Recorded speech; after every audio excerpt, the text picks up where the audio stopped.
Good morning, Saints. It's time for Good News at 9. One of the passages of Scripture that means the most to me, that speaks most deeply to me, is found in John 13.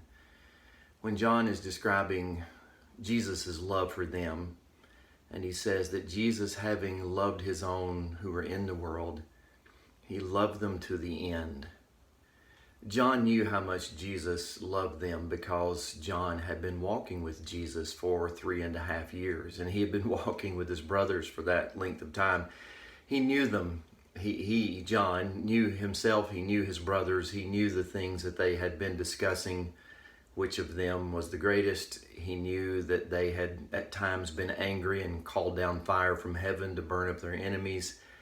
He knew that they had tried to run children off. He knew that they had attempted to get Jesus to dismiss crowds of hungry people because the disciples didn't want to be bothered with that. He knew the times they were afraid. It's amazing. We see in the disciples their humanity. It gives us hope and it gives us courage because we know our own humanity. And what John saw in the midst of all of their humanity, all of their faults and frailties, was one thing: not their faults and frailties, but the love of Jesus. Jesus, having loved his own who were in the world, he loved them to the end.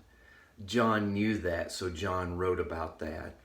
If there's one thing I would have you to think about today, it's this: that if Jesus loved them that much, he cannot and will not love us any less.